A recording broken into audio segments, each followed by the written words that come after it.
YouTube, what's good with y'all, man? Welcome back to the channel. Welcome back to a brand new video. Today I'll be showing y'all how to make beats for Rod Wave's new tape called Nostalgia. I'm recording this video on Thursday, so it's supposed to drop at midnight. So yeah, I'll be showing y'all how to make emotional pain beats for Rod Wave and people like that, man. Let's go right into it.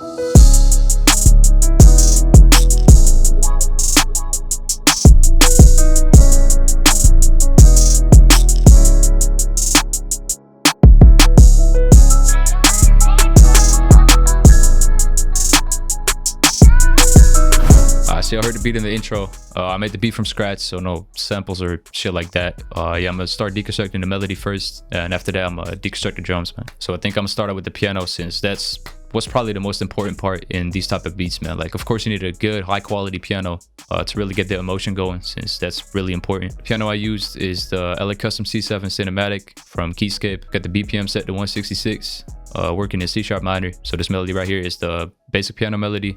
This is the top melody I added to it. So I'm gonna just play this first and then deconstruct it. The MIDI looks like.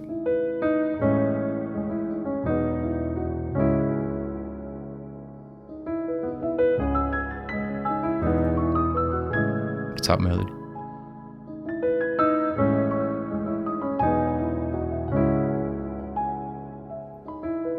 And I ain't gonna cap, bro. Like, when I was laying this shit down, bro, like, I might have shed a little tear, like, might as well. So yeah, for the main melody, the MIDI we got right here, actually got a MIDI for the chords. Got that from my boy 808 Leak, man. Shout out 808 Leak. I believe he sent me the chords to this right here. And later on, I just messed around with the velocities, kind of delayed some notes and added all these notes in between. So yeah, I'd say for beats or like melodies like these, make sure to start out with some chords, some root notes, just to get like the bounce going, get like the emotion going. And after that, just freestyle some notes in between and up top. Because if you take a look at it, if I just take all these middle notes out right here, basically got 3 chords. That's basically what I started out with. So working in the C# minor scale, like I said. So the root note of the first chord is on C#. Next it goes up to E, down to A. And I could have just copied it over like this for the second part, but we decided to switch it up. So instead of C#, E, A, it starts at A, goes up to E, and then down to C#. So it kind of makes this little arc right here. So when we laid the root notes down, of course you build chords on top of that. So right here you got C# minor chord, C#, then E, then G#, took the middle note out, and there you're left with a C#, a G#, C#, and another G# right there. Then you got the second chord right here, E, G#, and then B, took the middle note out, and there you're left with an E, B, and a G# right here. And the G# is the note that's supposed to be in between those notes to build a triad. So I just pitched that up an octave. Then we got the third chord right here. It's an A, a C#, then an E on top of that. As you can see, I pitched that up an octave as well. So really you should just start out by just building some triads, some like a basic chord progression. And after that, just taking some notes out, pitching notes up an octave. And only where you're happy with the chord progression, you can start adding notes in between right here. And cutting some notes in half, delaying some notes. As you can see, playing around with velocities. So when I was listening to these chords, I kind of heard this little rhythm in between. Cut these notes in half. Kind of builds up a little bit instead of the chord just running out. Sounds good as well, but it's kind of built some tension, kind of made these notes go up. And of course you got this little melody in between. Like that. So you got the D# and the E right next to each other in the scale. Creates a lot of tension, like y'all know. Then instead of this note going down to D# again, I decided to pitch it up to F. So this kind of flows into this G# right here. And then I decided to add some like notes up top. I didn't want to go too high, since that what's the counter melodies for. But yeah, I decided to add 2 beats on top of that. That's another layer on it. Feel me? So then for the second part right here, you got the same chords but flipped. As you can see, it starts on A, goes down to E, and then it ends on C#. So you got the chords here, here, and here. And then I decided to delay some notes and of course add some like staircases or some other notes in between to kind of build a rhythm, add some more emotion to it. This the second part sounds like.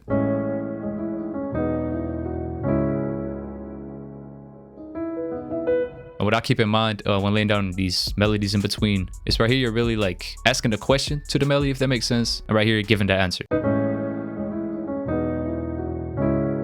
So it's still missing something that really like answers this part, I hope y'all get what I mean. So right here, you're using the half notes in the scale. You're really adding a lot of tension, and it slows down right here. You can see no notes on the third chord right here. Then, like I said, to kind of end the sentence, if that makes sense, I added this like little rhythm at the end, just kind of smoothing it out. To kind of end the melody, if that makes sense. So I could have just kept it like this. Let's kind of make these chords kind of blend into each other. Added this E and this F sharp. So it goes from the D sharp up to the G sharp. Like that. Sounds way better. And then for this last part right here, it's really a D sharp and a E just copied over. And later on I added some top notes on top of that.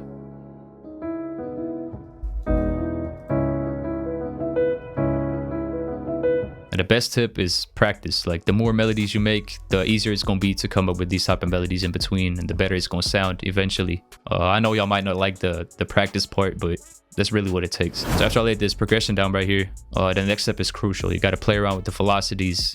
As you can see, delay some notes to kind of make it sound more human, if that makes sense. It adds a lot more emotion to it instead of all the velocities being flat like this. So just to give y'all an example, for the first chord right here, as you can see, I delayed these 3 notes instead of this. Sounds way better. Same with the second chord right here. As you can see, I delayed these notes. I delayed this one a lot. So if you think about it, a piano player in real life, he's not going to hit all the keys at the same time, you feel me? As you can see for the third chord, I really delayed it a lot. It just sounds way better. And of course, I did the same with these little melodies in between. Delayed this a little bit, kind of put it off time, just add some human feel to it. And of course, that takes a long time to do with every single note, to kind of randomize it a little bit. But so does it to learn how to play the piano. Like, I don't know how to play the piano for shit. So if that's what it takes, that's what it takes. And yeah, that's pretty much it for the main melody. Of course, you'll see I copied the root notes over to add some lower to the piano. So next, for the top line of the piano, this probably took me like 30 minutes, bro. I ain't even gonna lie to y'all. This is what it sounds like. Not too much going on. Just some high notes.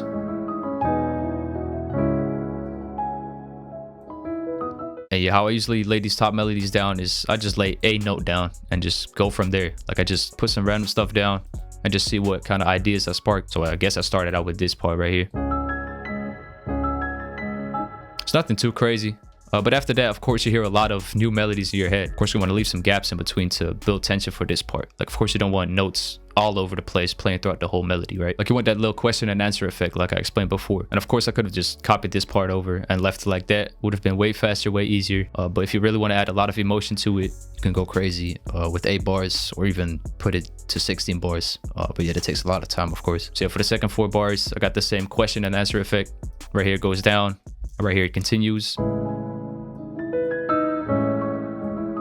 Comes back up even more.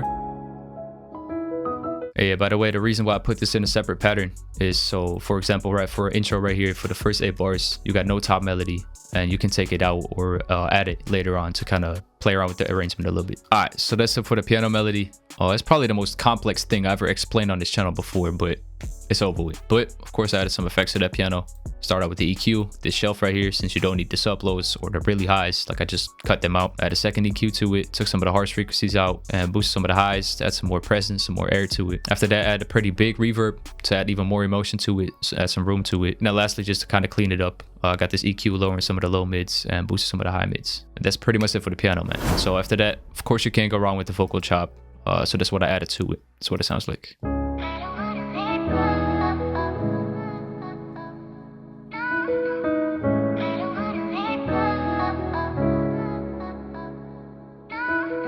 So of course, for the vocal chop, y'all know I had to pull out arcade. Got the hook line, got the stay over bank right here, and I turned down all these parameters. This is what I started out with. I don't wanna let go. No, no. Pretty much what I did is I chopped it all up, kind of duplicated some parts. The delay.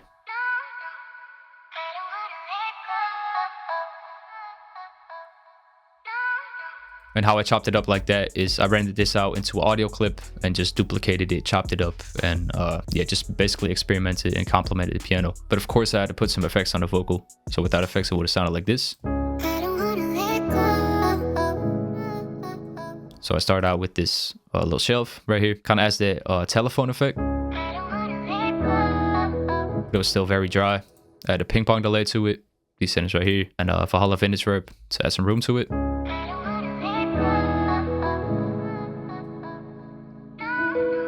Makes it sound way more full.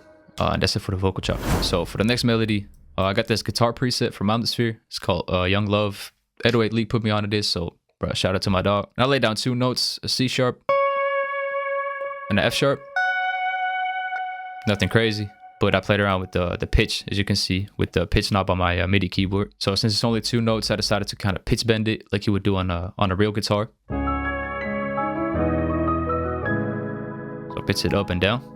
Same right here.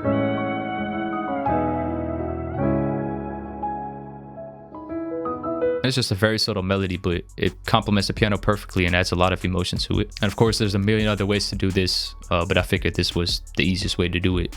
And it turned out great. So the effects I added on top of that guitar lead is an EQ, cutting some of the sub lows out, lowering some of the mids, and boosting some of the highs. Next, I added the shaper box to it to pan it out from left to right, just to kind of separate it from the piano a little bit, since the piano is very centered. And lastly, of course, ended it out with the Hall of Vintage Verb with these settings right here. So I think we got the most important melodies down, but I believe I added like 3 more melodies to it: a pad, low guitar, stab, and a bass. So I'm gonna deconstruct the pad first. Got the melody right here. Basically, what I did is just copied this over, pasted it into one shot, and just took some of the top notes out. That's what I ended up with. Very subtle, just another layer on top of the piano.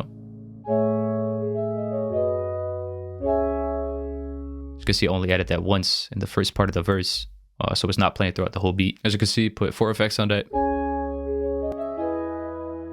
Add some space to it compared to this. Blends in way better with the piano and the rest of the melody. So start out with this EQ, cut the lows out, lowered some of the harsh frequencies. After that, opened up a shaper box to once again pan it out from left to right, kind of separate it from the rest of the sample. Add a vintage verb to it with the same settings. I believe I boosted the decay a little bit to 4.11 seconds. And then lastly, got another EQ just to kind of clean it up and cut some of the harsh frequencies out. So for the next accent, since it's not really a melody, it's just a guitar stab, since I like the way how pianos and guitars go together. So it's just a little accent I added to it.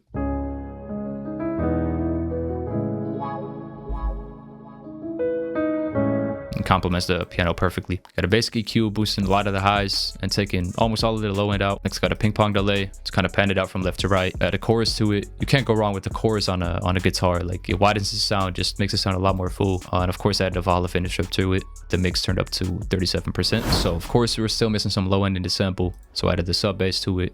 I'm gonna play it first and then I'm gonna deconstruct it. That's what it sounds like with the piano and the top notes and the sub bass, of course.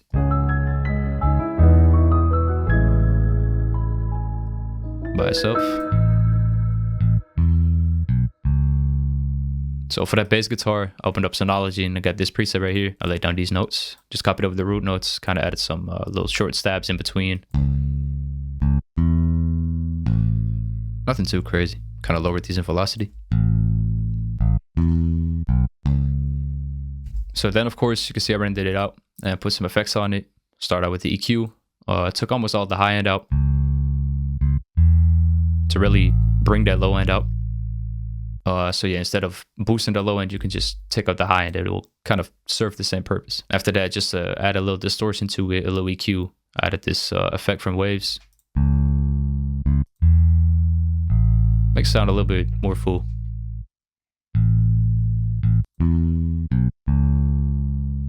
So yeah, that's it for the melodies. For the drums, man, y'all already know what I'm finna say. Every single drum sound I used in this beat in all of my tutorials, they all came from my drum kits. My Rook Season drum kit right here. It's out already. If you haven't got a chance to get this kit yet, make sure to check it out. First link in description. But I also used a lot of sounds from my upcoming Heaven Sent drum kit. It's gonna be out very soon. I'm just waiting on the cover. And as soon as I get the cover, y'all already know I'm dropping the kit. But yeah, you got 808s, open hat, snares, everything you need to lay down hard drums, man. I even put like 25 bonus loops in this, so it's a loop kit inside of a drum kit, man. Like, who doesn't like free loops? So for the drums, since the melody was already really complicated, like you got all these piano notes playing, the vocals, the pads, the guitars, everything like that, I wanted to keep the drums fairly simple. So I start out with the hi-hat and the snare. For the hi-hat, use this hi-hat right here from my Heaven Sent drum kit, and I use this snare. That's what I laid down. Start out with the basic 2-step for the hi-hat. Later on, I added some rolls to it and just a basic snare pattern. I'm gonna play it first.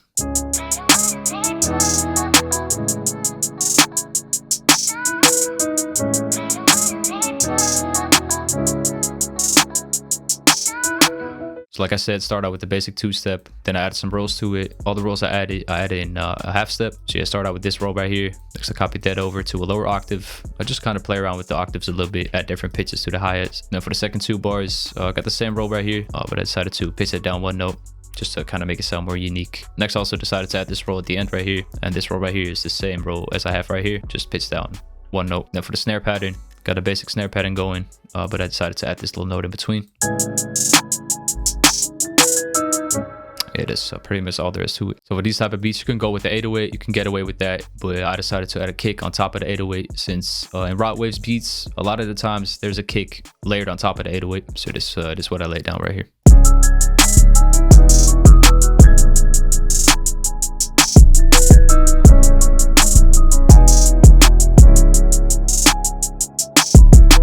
For the 808 pattern, just follow the root notes, C sharp, E, goes down to A, stays on A, goes up to E, and ends on C sharp again. And it's a very simple pattern, just 2 notes right here, 2 notes right here. Then it stays on A. As you can see in the piano, it's a long pause right here. So I didn't want to add too many 808s in that part. So next I added 2 open hats to it to kind of make the impact of the 808 hit just a little bit harder. Kind of enhance it a little bit, what that sounds like. And the reversed open hat, that's what they sound like right here. The reverse open hat right here.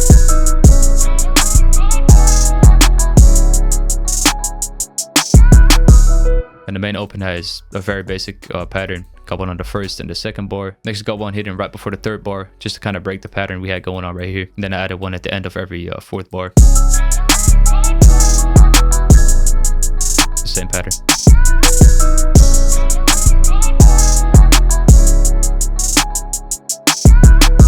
So next, while still keeping it simple, but to add a lot more bounce to it, added this counter snare to it.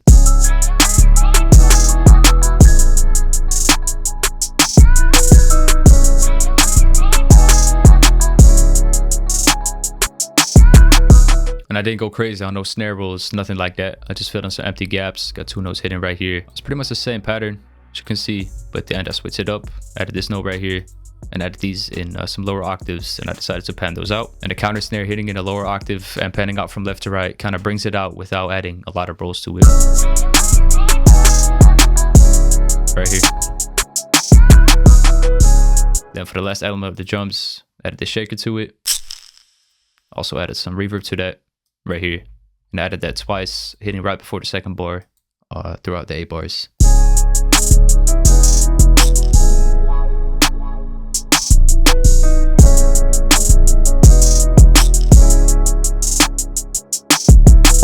And that's pretty much it, man. That's how I make beats for Rot Waves' new album. So yeah, like I always want to thank y'all for watching the video all the way to the end, man. I hope y'all learned something from the video. Make sure to let me know if y'all want to see more tutorials like this, like more emotional, melodic shit, instead of just the dark stuff that I usually do. Also, make sure to show some love to the channel, man. Like the video, subscribe to the channel. We just passed 18K subs. Shit, I'm thankful, man. Really want to thank y'all for that. Yeah, that's pretty much it. So I'm gonna catch y'all on the next video, man. Y'all stay safe.